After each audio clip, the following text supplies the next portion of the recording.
Bismillahirrahmanirrahim. Alhamdulillahi rabbil alamin. Wassalatu wassalamu ala ashrafil anbiya'i wal mursalin wa ala alihi wa ashabihil mujahidin at-tahirin, amma ba'du. Bersabda Rasulullah sallallahu alaihi wasallam, "Iza sarratka hasanatuka wa sa'atka sayyi'atuka fa anta mu'min." Apabila perbuatanmu yang baik menyebabkan engkau bahagia, apabila perbuatanmu yang baik menyebabkan engkau gembira, dan perbuatanmu yang jahat menyebabkan engkau jadi susah, itulah tanda bahwa di hatimu masih ada iman.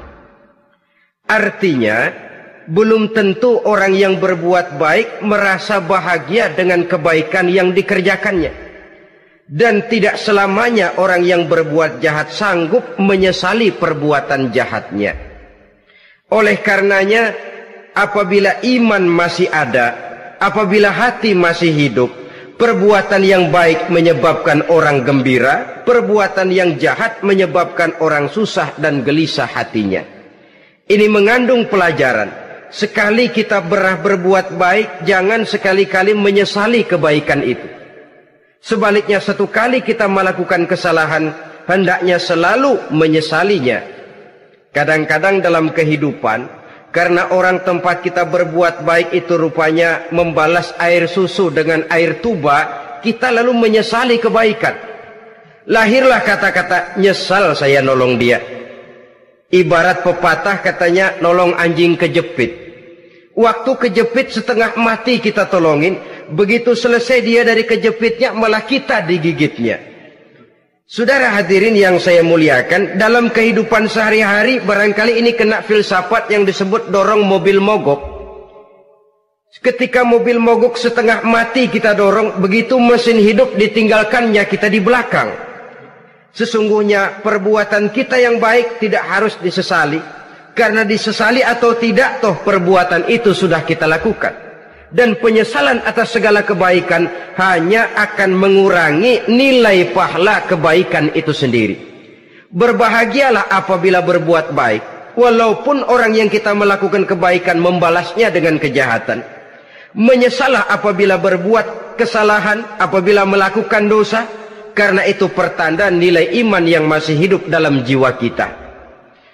Saudara-saudara kaum muslimin yang berbahagia, jadi sungguh pun pahala dan dosa sesuatu yang abstrak, efeknya jelas dia mendatangkan kebahagiaan atau membawa kepada kegelisahan batin di dalam kehidupan manusia.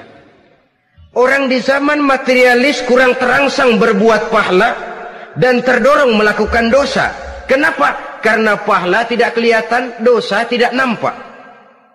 Kalau pahala kelihatan, barangkali nggak kuat kita mikul pahala. Kalau dosa benjol, umpama tiap bikin dosa palanya benjol, barangkali sudah nggak karu-karuan kepala kita. Baik pahala, baik dosa, sesuatu yang tidak nampak oleh pandangan mata zahir, tapi yang punya efek dalam kehidupan ini. Orang yang banyak pahalanya dengan orang yang banyak dosanya, kalau dia berjalan barangkali sulit kita membedakan. Tapi efeknya dalam kehidupan ini jelas adanya. Sesuatu yang bernama pahala kita perlukan, karena hidup tidak berhenti hingga di sini. Sesuatu yang bernama dosa harus kita hindarkan, karena ada kelanjutan sesudah hidup yang sekarang ini, kehidupan dari satu pertanggungan jawab.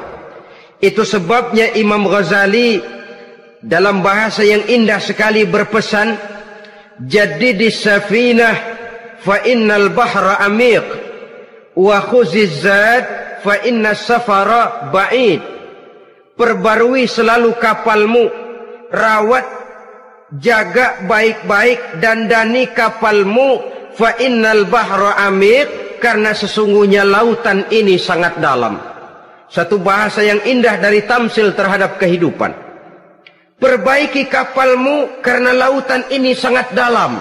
Artinya, jaga baik-baik hatimu, pelihara iman dan keyakinanmu, karena hidup ini bagaikan gelombang lautan. tempo-tempo air tenang, tempo-tempo ombak menggila dan menggunung. Jaga iman baik-baik karena hidup penuh dengan cobaan dan ujian. Itu maksudnya. Wa khuziz zad fa inna safara ba'id.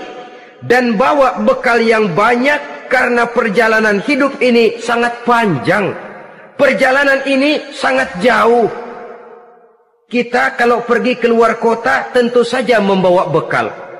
Makin jauh kota yang akan kita tuju, makin banyak bekal yang harus kita bawa. Alangkah sengsaranya manusia apabila dia akan pergi ke satu kota yang jauh, modalnya cuma nekat. Bagaimana nanti di sana sajalah. Tidak membawa bekal sebagaimana yang sewajarnya. Hal yang semacam ini senangnya sih belum tentu, keblangsak dan susahnya sudah kebayang. Itu dalam kehidupan di dunia ini. Bagaimana kalau sudah bicara tentang kehidupan yang akan datang? Karena sesungguhnya hidup ini merupakan satu perjalanan yang sangat panjang. Sejak kita tinggal di alam arwah, pada saat jasad belum lagi diciptakan Allah, ruh sudah diciptakannya lebih dahulu. Sampai kemudian kita pindah ke alam rahim, alam kandungan ibu, untuk kemudian berpindah kepada kehidupan dunia. Dari dunia ini kita pindah ke alam barzakh. Di sana tinggal kita 100 tahun mungkin, 100.000 tahun mungkin, 1 juta tahun mungkin, menunggu saat datangnya kiamat.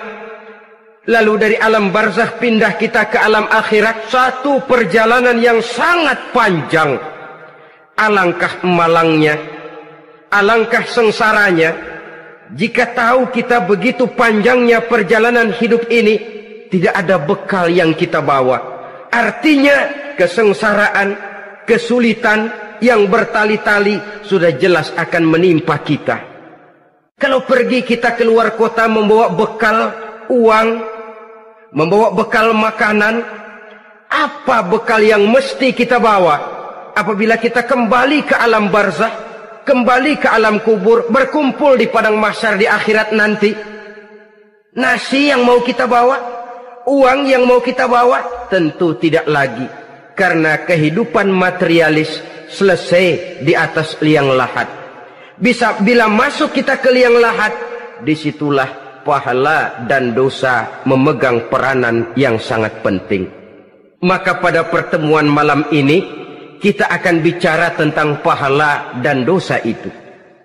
Saudara-saudara kaum muslimin rahimakumullah, yang dinamakan pahala, kata Imam Ali Al-Jurjani dalam kitab At-Ta'rifatnya, ma yastahiqqu bihi ar-rahmatu wal maghfiratu minallahi ta'ala. Sesuatu yang pelaksananya berhak untuk mendapat rahmah dan ampunan dari Allah. Dengan kata lain, nilai pahala adalah akibat dari perbuatan-perbuatan di dalam melaksanakan perintah dan anjuran yang ada di dalam kehidupan agama. Apabila perintah dan anjuran kita laksanakan, nilai pahala itu lalu datang. Nah, nilai pahala dalam Islam, menurut konsepsi Quran, Allah menjelaskan, man jaa bil hasanati falahu asyru amsalihha. Barang siapa yang datang membawa satu kebajikan, barang siapa yang melaksanakan satu kebaikan, maka dia akan mendapat balasan 10 kali dari kebaikan yang dikerjakannya.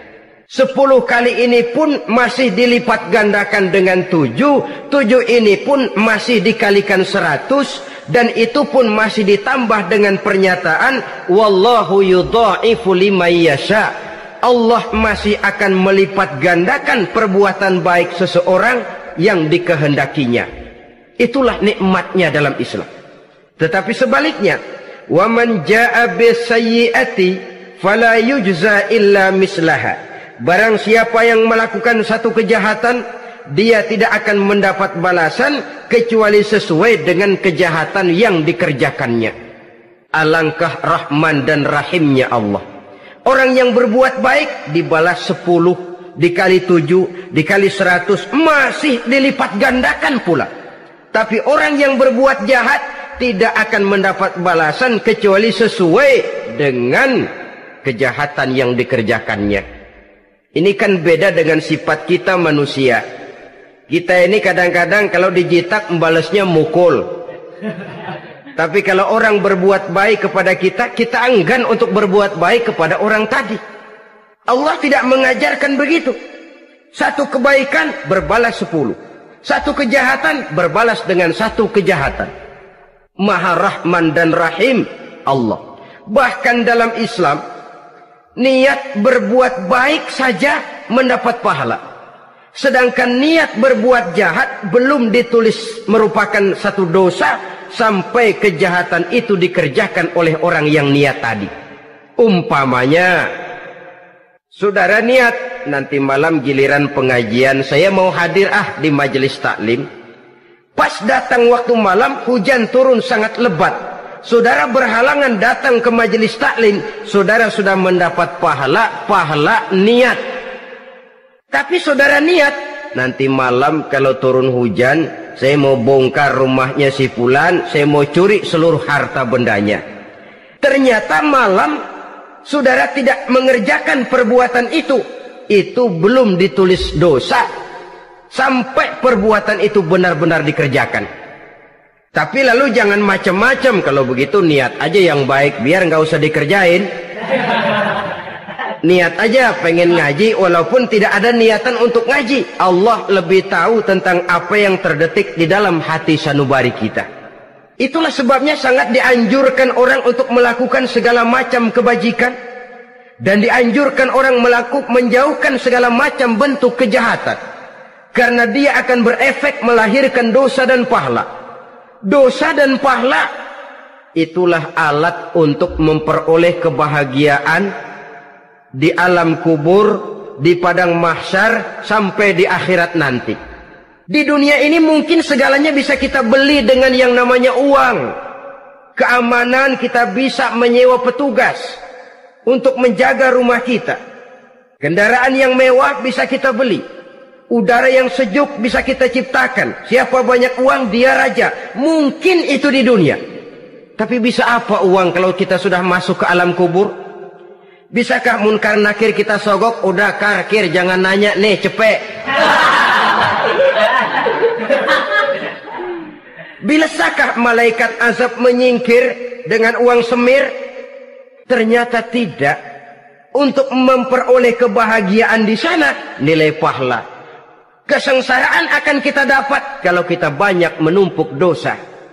Oleh karena itu jangan beranggapan pahala nggak kelihatan, dosa juga nggak kelihatan, biarin saja. Yang tidak kelihatan ini pada waktunya akan memegang peranan yang sangat penting. Tapi tidak cuma untuk menghadapi hidup di situ, kita lalu harus berbuat baik dan meninggalkan yang jahat. Terutama juga di dunia ini. Toh pepatah bilang gajah mati meninggalkan gading, harimau mati meninggalkan belang. Apa yang akan kita tinggalkan setelah kita mati? Kita ingin jasad kita boleh hancur terkubur tanah, tapi nama kita ingin hidup terus, dikenang orang 100, 1000, bahkan 1.000.000 tahun yang akan datang. Ditulis orang dengan tinta emas dalam sejarah, tercatat kita sebagai orang baik-baik. Saudara-saudara kaum muslimin rahimakumullah. Lalu perbuatan apa yang bisa mendatangkan pahala itu? Saudara-saudara, semua perbuatan yang diperintah dan dianjurkan oleh Allah, yang dikerjakan dengan ikhlas hanya untuk mencapai ridho Allah, mendatangkan pahala. Kadang-kadang menurut pendapat kita remeh, tapi nilainya di sisi Allah besar. Itu pahala. Menghitung pahala itu hak prerogatif Allah. Perbuatan yang ringan Allah mau berikan ganjaran yang besar, itu urusan Allah. Misalnya, kata Nabi, la tahqiranna minal ma'rufi syai'an. Jangan kamu menganggap remeh perbuatan baik walaupun kecil. Jangan merasa sulit melakukan perbuatan yang mengandung pahala. Bertemu dengan teman, muka kita cerah, berpahala. Menyingkirkan duri di jalanan, berpahala. Menolong orang yang sesat, Memberitahu orang yang bertanya berpahala. Tidak sulit kalau kita mau. Yang diperintah dan dianjurkan oleh agama itu perbuatan yang mengandung nilai-nilai pahala. Masalahnya cuma tinggal mau atau tidak dan dikerjakan dengan ikhlas. Bertemu teman mukanya cerah, pahala. Menyingkirkan duri di jalanan, pahala. Sodakoh, pahala. Tidak berupa perbuatan, bisa berupa ucapan. Misalnya bersolawat, pahala. Bertasbih dan bertahmid, pahala. Kata Nabi, kalimatani khafifatani 'alal lisan, saqilatani fil mizan. Ada dua kalimat yang enteng di lidah tapi berat di timbangan akhirat nanti. Apa itu? Subhanallah walhamdulillah. Itu kan amalan yang ringan, perbuatan yang mudah saja, tapi nilainya demikian besar dalam pandangan Allah. Jadi pendeknya, perbuatan yang bernilai pahala adalah perintah dan anjuran agama yang dilaksanakan dengan ikhlas semata-mata untuk mencapai ridho Allah, itu mengandung pahala. Niat dasarnya itu harus karena Allah. Landasannya harus karena ikhlas. Bukan cuma sekedar basa-basi, tidak karena ingin dipuji orang, tidak karena mengharap tanda jasa, tapi ikhlas semata-mata. Dari perbuatan yang paling kecil dan mudah sekali sampai kepada amalan-amalan yang besar dan memerlukan biaya yang besar, seperti melaksanakan ibadah haji, seperti jihad fi sabilillah, membangun masjid, membangun pondok-pondok pesantren, membangun pusat-pusat kesehatan, membangun jalan-jalan umum, termasuk menjaga keamanan. Jangan dikira loh, siskamling umpamanya, menjaga keamanan kampung tidak berpahala. Kalau diniatkan ibadah, menjaga ketenangan warga supaya mereka tekun ibadah, ikhlas karena Allah, itu juga bernilai ibadah. Keluar kita dari rumah, pergi pagi, pulang sore, peras keringat, banting tulang cari nafkah buat menghidupi anak istri kita. Kalau diniatkan ibadah, melaksanakan kewajiban sebagai kepala rumah tangga, membantu orang tua sebagai anak, itu juga perbuatan-perbuatan yang mengandung pahala. Yang terbaik sesuai dengan bidang kehidupan kita. Ada orang yang dinamakan abid, ahli ibadah, pahala yang paling baik bagi dia banyak-banyak tahajud, sembahyang malam, wirid, zikir, tasbih. Ada yang dinamakan orang alim, pahala yang paling baik buat orang macam ini mengajar, menyebarkan ilmu, mendakwahkan Islam. Ada yang disebut wali, pejabat pemerintah, petugas. Amalan pahala yang paling baik buat orang semacam ini melayani masyarakat, bekerja di bidangnya sesuai dengan profesinya.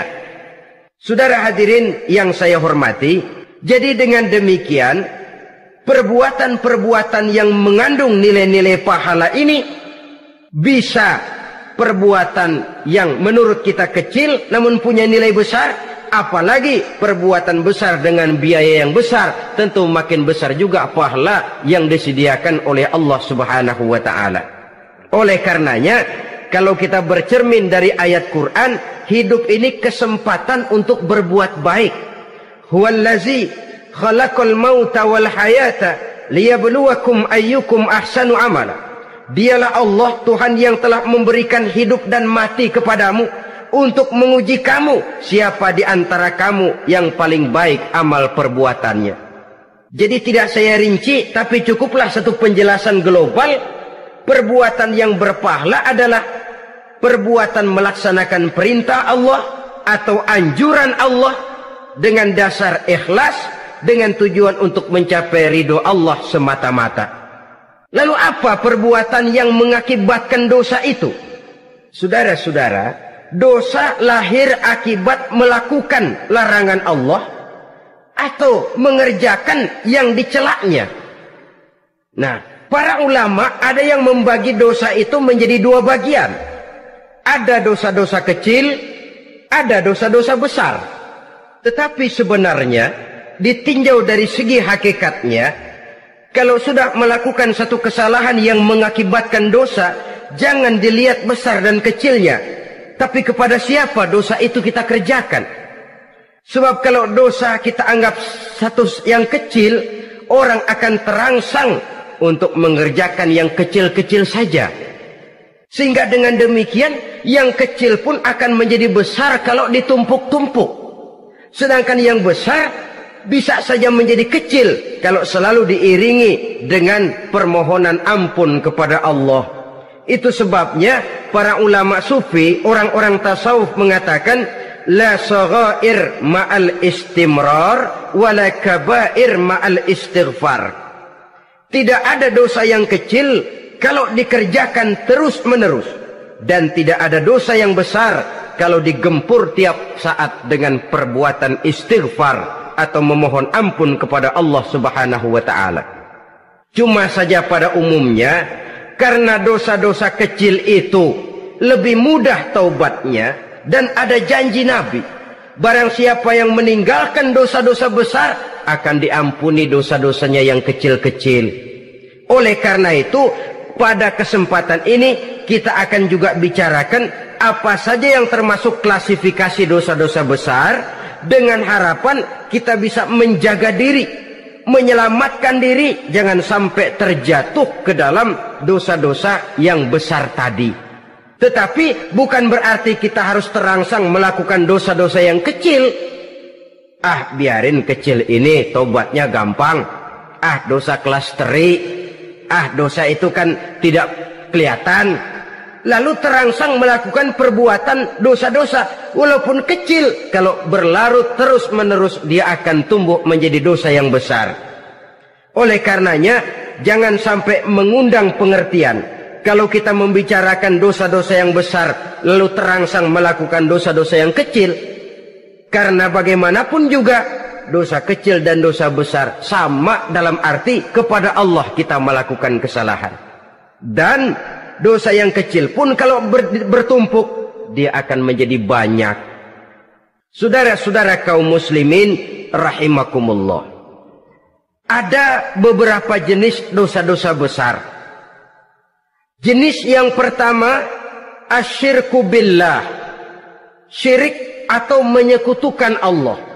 Dari sekian deretan dosa-dosa besar, syirik ini merupakan bapak moyangnya dosa.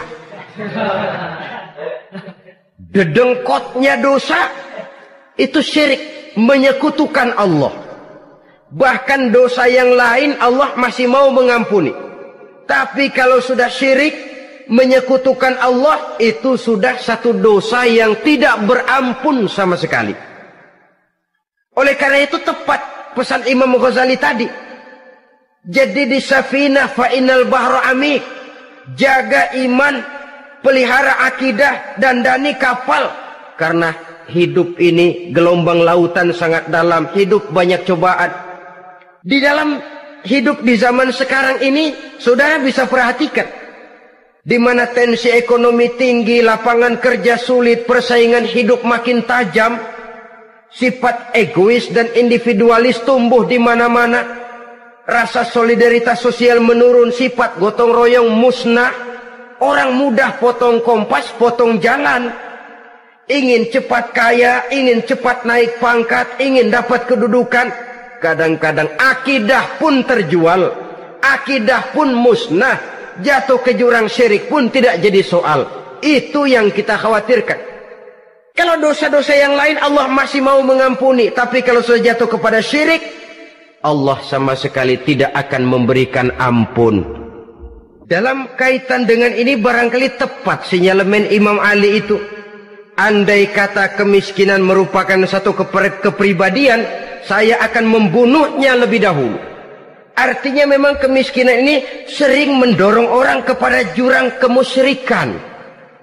Tidak tahan menghadapi godaan perut akibat tensi ekonomi yang tinggi, lapangan kerja yang sulit. Iman pun jadilah ditukar dengan 3 liter beras. Akidah pun jadilah dibarter dengan 3 bungkus supermi, dengan pakaian bekas, dengan obat-obatan. Tidak jadi soal baginya mengejar kebahagiaan yang relatif singkat dengan mengorbankan kebahagiaan yang abadi. Persis ibarat pepatah, nyari jarum kampak hilang. Mencari sesuatu yang kecil, yang besar jadi sia-sia. Membela perut, mengorbankan akidah. Na'udzubillah summa na'udzubillah. Saudara-saudara kaum muslimin rahimakumullah. Ini fakta. Ini kenyataan. Dan hal semacam ini tidak bisa diatasi cuma dengan ceramah, simposium, diskusi, seminar. Apalagi Nabi berpesan, solahu ummati bil ilmi wal mal.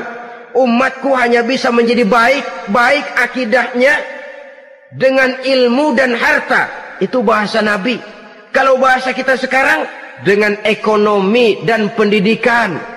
Ilmu, pendidikan, ekonomi, harta.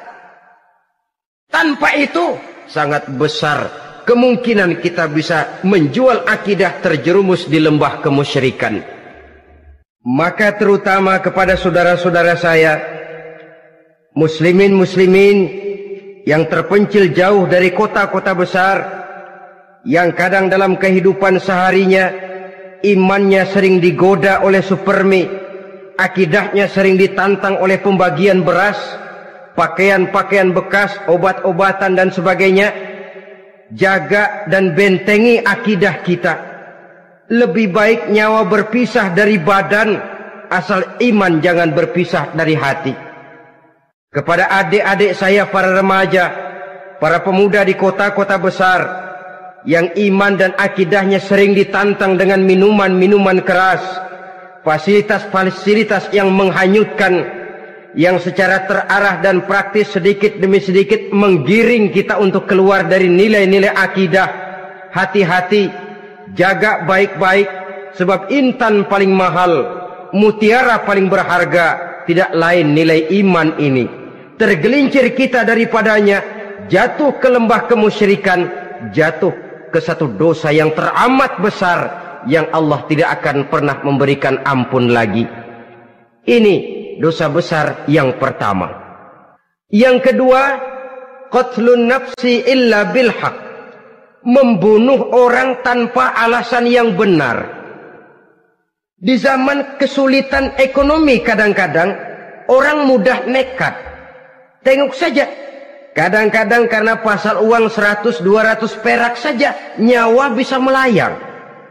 Kadang-kadang karena urusan yang remeh, salah omong, salah ambil, salah ucap, salah pegang, nyawa bisa jadi melayang. Alangkah murahnya nyawa, seakan-akan kita yang punya. Padahal nyawa itu hak milik Allah.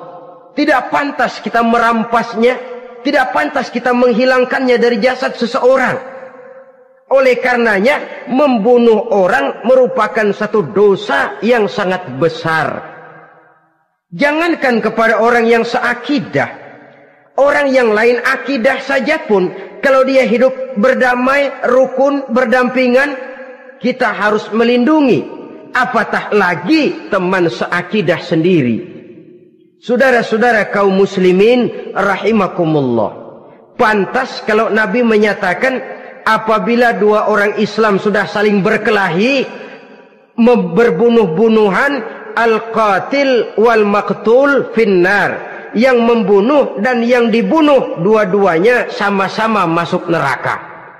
Sahabat heran, ya Rasul, kalau yang membunuh masuk neraka sih wajar, tapi yang terbunuh kok neraka juga, kenapa? Kata Rasul, sebenarnya dia juga cuma sudah niat untuk membunuh, cuma keduluan saja. Andai kata dia tidak terbunuh, tentu dia yang akan membunuh. Saudara-saudara kaum muslimin rahimakumullah, Islam sesuai dengan namanya adalah agama damai. Kita tidak boleh mencari-cari musuh, walaupun tidak boleh lari kalau bertemu musuh. Oleh karenanya, pantang seorang muslim menimbulkan benih keonaran menjadi biang kerok buat lingkungannya. Sesuai dengan namanya, seorang muslim adalah seorang yang dalam hidup senantiasa berusaha menebarkan salam, menebarkan kedamaian, ketenangan dan ketentraman. Dengan prinsip musuh jangan dicari, bertemu pun jangan lari. Yang ketiga, termasuk dalam kelompok dosa besar ini, syurbul khamr, meminum minuman keras. Termasuk di dalam kata khamr ini ganja, morfin, narkotik. Sebab apa? Jenis minuman semacam itu tidak hanya merusak keadaan sekarang, tapi sekaligus merusak kehidupan yang akan datang. Kalau itu jatuh di tangan generasi muda, artinya kan merusak kehidupan masa depan daripada suatu bangsa. Karena apa? Remaja dan pemuda merupakan bentuk miniatur daripada kehidupan bangsa. Akan bagaimana warna umat Islam di Indonesia.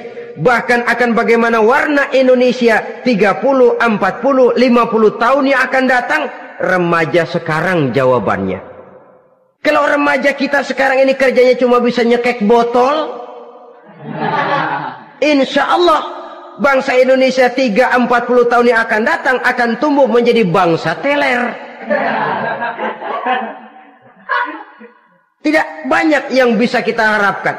Remaja adalah gambaran masa depan dari satu bangsa, dari satu umat. Dan remaja itu di dalam dirinya secara fitrah terkumpul semua bakat, terdapat semua kemungkinan. Kita ini lahir membawa sifat pemimpin, tapi juga membawa sifat pengacau. Kita ini ada bakat jadi orang jujur, ada bakat jadi pengkhianat. Kita ini ada bakat menjadi orang baik-baik, kita juga punya bakat jadi biang kerok. Kita kemungkinan bisa jadi pemimpin bangsa, tapi juga bisa menjadi pemimpin bangsat. Nanti lingkungan dan pendidikan akan menumbuhkan, membentuk mana yang tumbuh lebih subur. Kalau lingkungan dan pendidikannya lebih banyak bercerita tentang kejujuran, maka nilai kejujuran yang akan tumbuh lebih banyak dalam jiwanya. Dan insya Allah diharapkan dia akan menjadi manusia yang jujur di kelak kemudian hari nanti. Dan masalah minuman keras ini sebenarnya berkait. Kita tidak bisa cuma menyalahkan remaja saja, menyalahkan pemuda saja. Karena bagaimanapun masalahnya kompleks. Menghancurkan sesuatu tanpa melihat kausalnya, tanpa melihat sebab akibatnya kan sama juga bohong. Kemungkinan karena broken home, kemungkinan karena pergaulan, kemungkinan karena kurang perhatian orang tua, kemungkinan karena akibat bacaan, tontonan, atau fasilitas berupa dibukanya pabrik-pabrik minuman keras, dijualnya minuman-minuman keras, di warung-warung yang remang-remang, yang memberikan kenikmatan, kebahagiaan dan kebanggaan tersendiri, sehingga akhirnya orang terangsang untuk datang dan minum di sana. Pada dasarnya memang sepele, cuman minum nggak ngerugiin orang lain kan? Iya, pada waktu minum. Tapi dikala sudah mabuk, out of control, apapun bisa kita lakukan. Yang kita ucapkan kita tidak sadari lagi, yang kita kerjakan tidak kita sadari lagi.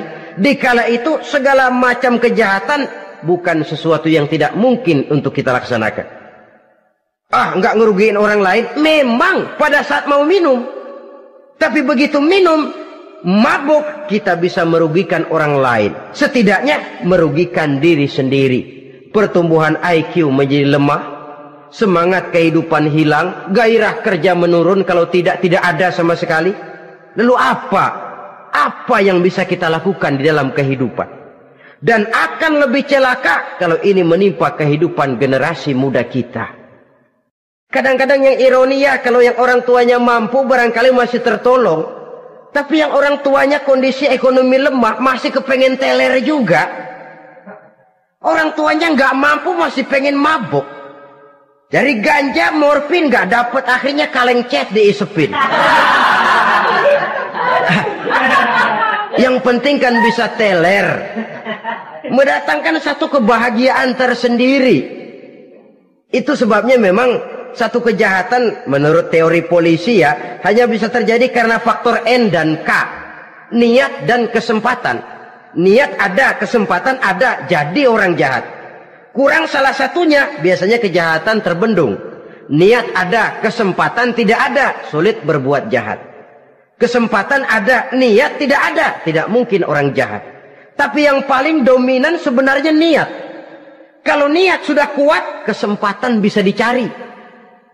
Kesempatan bisa diciptakan. Biar Hansip nongkrong, ditungguin lengahnya. Iya biarin. Jam 11 sampai jam 2. Matanya melotot. Jam 3 dia mulai ngulet, ngempet. Nah, di saat itu saya masuk ke rumahnya. Kalau niat kuat, kesempatan bisa diciptakan. Dan kalau sudah niat, ini masalah hati. Kalau sudah masalah hati, menyangkut soal moral. Moral artinya sudah masuk kepada kehidupan agama. Saudara-saudara kaum muslimin rahimakumullah. Yang keempat yang termasuk jenis dosa besar, az-zina, perbuatan zina.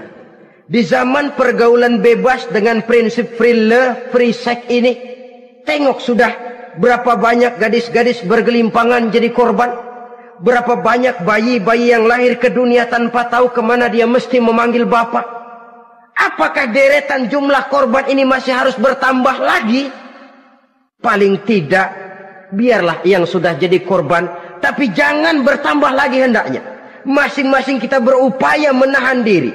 Termasuk dalam kategori zina ini, yang merupakan cabang-cabangnya, liwat, homoseks, lesbian, masturbasi. Bahkan masturbasi itu termasuk jenis zina tangan. Dan itu juga merupakan satu dosa. Di samping dosa juga merusak diri. Karena bagaimanapun juga dia akan mengurangi kemampuan daya pikir seseorang. Maka agama memberikan jalan keluar. Pesan Nabi, ya ma'syara syabab, man istata'a minkumul ba'at falyatazawwaj. Hai para pemuda, kata Nabi, barang siapa di antara kamu yang sudah bisa ba'at, yang sudah mampu ba'at. Ba'at itu artinya memberikan nafkah. Baik nafkah zahir maupun nafkah batin, falyatazawwaj, maka hendaklah dia kawin.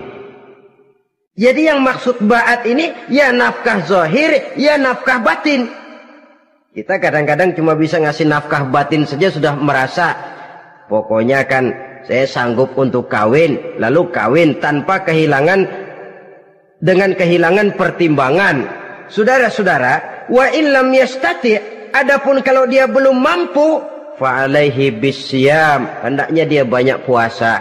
Fa innahu lahu wija, karena puasa itu akan merupakan benteng jangan sampai orang memperturutkan hawa nafsunya. Andai kata puasa belum hobi, banyaklah olahraga para pemuda, para remaja. Karena dengan olahraga, pemikiran untuk memperturutkan hawa nafsu agak sedikit terkendali dan energi tersalurkan dalam bentuk yang positif. Pendeknya kreatif, banyak kegiatan. Ini pesan Imam Syafi'i tepat itu. Kata beliau, inni ra'aitu wuqufal ma'i yufsiduh in sala toba wa illam yajri lam yatib. Aku melihat air kalau diam rusak, tapi kalau dia mengalir jernih.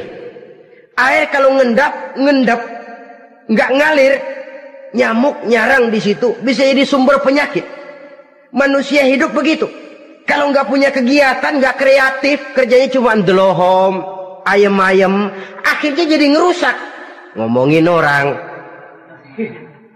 si ano ngapa, ano, kebangetan nggak ngapa-ngapain, orang aja dipontenin, orang diomongin, lahirlah namimah, lahirlah ghibah. Saudara-saudara, air itu kalau ngendap ada aja yang nyarang. Tapi kalau dia ngalir, orang ada kesibukan, insya Allah dia tidak akan jatuh kepada sesuatu yang bisa mengundang dosa. Isilah waktu dengan hal-hal yang bermanfaat. Karena hidup ini singkat dan tidak berjalan mundur ke belakang. Mundur hancur, berhenti diinjak orang.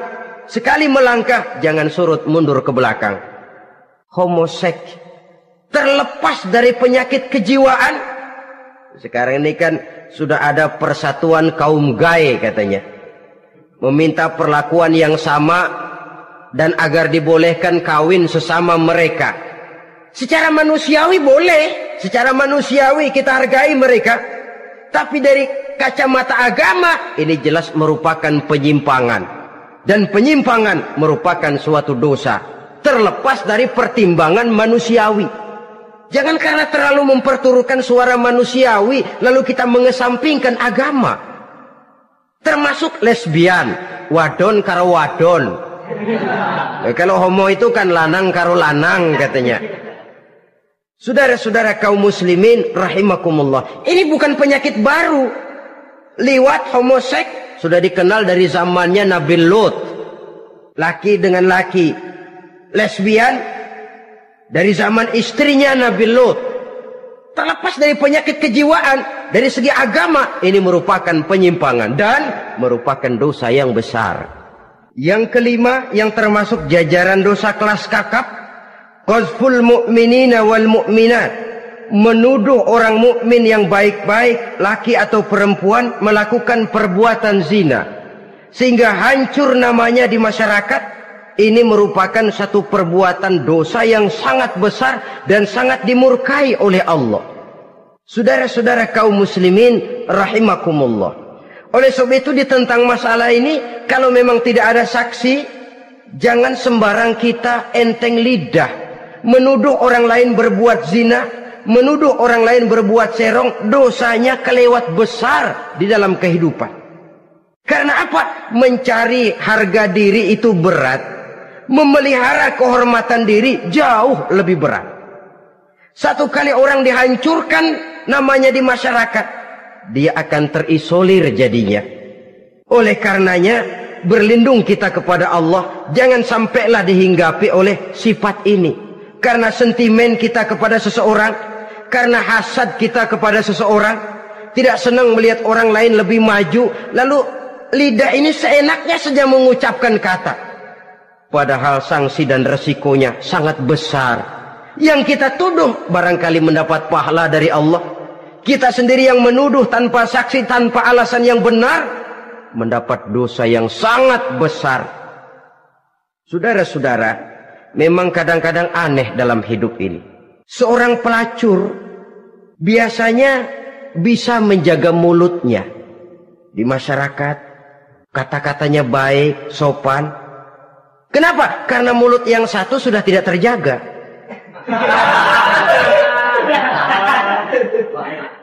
Kita kadang-kadang kehormatan bisa kita jaga, tapi mulut tidak terkontrol. Ngomong saenake dhewe, bikin orang mangkel, kesal, fitnah sana, fitnah sini, menghancurkan nama baik orang, ngomongin yang macam-macam. Bagai-bagai macamlah caranya. Saudara-saudara kaum muslimin yang berbahagia. Jadi dengan demikian, menuduh orang lain berbuat zina, sedangkan orang itu tidak pernah melakukannya, ini termasuk satu dosa yang sangat besar di dalam kehidupan ini. Yang keenam, al-'aqu bil walidain, durhaka kepada ibu bapak. Seorang anak, bagaimanapun banyak nilai ibadahnya, banyak kebaikan di masyarakat, menyandang berbagai macam gelar, pangkat dan jabatannya tinggi, tapi kalau sudah durhaka kepada kedua orang tuanya, alamat hidup tidak lagi membawa keberkahan, dan itu dosa yang sangat besar. Sampai Nabi sabdakan, ridho Allah ada di dalam keridhaan ibu bapak, murka Allah pun ada di dalam kemurkaan ibu dan bapak. Walaupun belum tentu setiap kita orang tua, tapi yang jelas setiap kita adalah anak, dan setiap anak punya ibu dan bapak. Jangan sampai kacang lupa kepada kulitnya. Saudara-saudara kaum muslimin rahimakumullah, durhaka kepada ibu bapak merupakan perbuatan yang sangat dimurkai oleh Allah. Apalagi ibu yang telah melahirkan kita, bahkan mengandung kita. Begitu juga bapak yang telah berusaha peras keringat banting tulang untuk mengasuh membesarkan kita. Tidak ada perbuatan baik yang kita lakukan untuk bisa menebus kebaikan daripada ibu dan bapak kita. Setidaknya kalau belum bisa berbuat baik kepadanya, kepada keduanya, janganlah menyakiti hati keduanya. Itu saja dulu yang harus dijaga. Kadang-kadang sudah berbuat baik enggak, nyakitin melulu. Sudah nyenangin belum bisa, saban sehari nyakitin saja. Padahal kedua orang tua itu doanya manjur, sebagaimana sumpahnya juga bisa jadi kenyataan, dan sering bahkan menjadi kenyataan. Sampai ibu bapak sudah wafat, sudah meninggal sekalipun, kewajiban berbakti masih harus terus dilakukan oleh seorang anak. Lalu yang ketujuh, at-tawalli yaumaz zahfi, berpaling pada hari pertempuran. Orang sedang sibuk-sibuk menghadapi musuh, maksudnya berjuang membela agama ini, dia lari menyelamatkan diri. Pengecut, mental munafik. Ayo, kalau demi agama, mari kita maju ke depan. Allahu Akbar. Yang besar Allah, yang lain kecil semua. Maju. Orang lain maju serentak, dia mundur jauh ke belakang. Mental munafik, mental calo istilah sekarang ini. Oh, itu calo, mental calo. Tuhan gedek banget itu. Coba ya, calo itu paling sibuk nyuruh penumpang naik. Tapi sementara penumpang naik sampai ke tempat tujuan masing-masing, calonya nggak kemana-mana, diem aja di situ. Cuma orang aja disuruh naik. Saudara-saudara, kerja bakti, orang turun ke comberan, dia naik ke tempat tidur. Mundur di hari pertempuran, menyebabkan orang lain gugur, dia sendiri menyelamatkan diri. Mental pengecut, mental munafik, itu merupakan dosa yang sangat besar. Saudara-saudara kaum muslimin rahimakumullah. Itu sebabnya agama itu memerlukan keberanian. Memang, tapi bukan keberanian yang tanpa perhitungan. Sebab berani tanpa berhitung namanya berani babi. Kita berani kalau benar, kita harus takut kalau salah. Jangan dibalik. Salah berani, nekat namanya. Benar takut, pengecut namanya. Orang yang pengecut adalah orang yang takut membela kebenaran. Orang yang nekat sesungguhnya udah salah nggak malu lagi. Udah salah nekat lagi. Merasa rugi berbuat kebaikan, puas kalau berbuat kejahatan. Padahal Nabi pesan, siapa yang berbuat dosa sambil tertawa, nanti dia akan masuk neraka sambil menangis. Karena itu dipesan pula di dunia ini, sering-seringlah mencuci mukamu dengan air mata taubat. Cuci lidahmu dengan zikir kepada Allah. Bersihkan hatimu dengan air ikhlas. Saudara-saudara kaum muslimin rahimakumullah. Kan ada toh orang berbuat baik nggak gembira, tapi berbuat jahat malah puas. Atau sama saja orang lain berbuat baik, hatinya kesel. Orang lain berbuat jahat, dia malah mendukung. Atau orang lain tergelincir berbuat jahat, dia malah girang. Ini kan tidak objektif. Karena yang berbuat baik, orang yang dia keselin, dia nggak seneng. Tetapi karena yang berbuat jahat, orang yang dia senengin, dibenerin juga. Itu nggak objektif namanya. Mundur di hari pertempuran pada saat saudara-saudara kita sedang menghadapi musuh, sikap pengecut yang sangat dibenci Allah. Yang kedelapan, termasuk kelompok dosa besar, aklu malil yatim, makan harta anak yatim. Kadang-kadang ada orang mengeksploitir loh nasib anak-anak yatim. Karena biasanya para dermawan peka kalau mendengar nasib yatim, memberikan santunan. Si yatim belum makan, yang ngurusin udah pada kenyang. Mengeksploitir, memakan harta anak yatim termasuk dosa yang sangat besar. Sehingga Nabi pesan, ana wa kafilul yatim kahataini yaumal qiyamah. Aku dan orang yang menyantuni anak yatim seperti dua jari ini di hari kiamat. Rumah yang paling dimuliakan Allah adalah rumah yang di dalamnya ada anak yatim yang hidupnya dihormati, hidupnya disantuni, keperluannya dicukupi. Maaf saja, tahap kita menyantuni anak yatim ini baru tahap setahun sekali. Kalau Muharram kita agungkanlah, kita besarkan. Lebaran yatim katanya. Kita kumpulkan dana, kita usap kepala yatim, kita kumpulkan beras, kita bagikan hari itu. Perkara bulan depan kelaparan, kita tutup kuping. Perkara bulan berikutnya dia kelaparan, kita masa bodoh. Bahwa di bulan Muharram kita santuni yatim piatu itu sudah baik. Tapi akan lebih baik lagi kalau kita sanggup menjadi bapak asuh mereka, memikirkan sekolah mereka, ada kontinuitas. Kalau mereka diasuh oleh orang lain, lalu bertukar agamanya, berpindah akidahnya, kita ngomel habis-habisan. Tapi kita ada kemampuan, kita tidak mau berbuat semacam itu. Ya sama juga bohong namanya. Saudara-saudara kaum muslimin rahimakumullah. Orang yang menyantuni yatim mendapat pahala besar. Tapi orang yang mengkorup harta anak yatim, dosanya juga sangat besar. Berhati-hatilah kalau kita diberikan kepercayaan oleh masyarakat untuk mengurus anak-anak yatim. Karena pahalanya besar, resikonya juga besar. Yang kesembilan, syahadatuz zur, sumpah palsu. Sebab sumpah palsu ini menggunakan nama Allah untuk sesuatu yang tidak benar. Nama kita saja dibawa untuk yang tidak benar, kita jengkel. Nama kita dipalsukan untuk sesuatu yang tidak baik, kita kadang-kadang jengkel, tidak puas jengkel, menuntut melalui saluran hukum. Kenapa? Nama saya dicatut. Bagaimana lagi kalau nama Allah kita pakai untuk bersumpah, sumpahnya palsu, menguntungkan kita, merugikan orang lain, Allah murka betul. Maka sumpah palsu termasuk deretan dosa-dosa besar.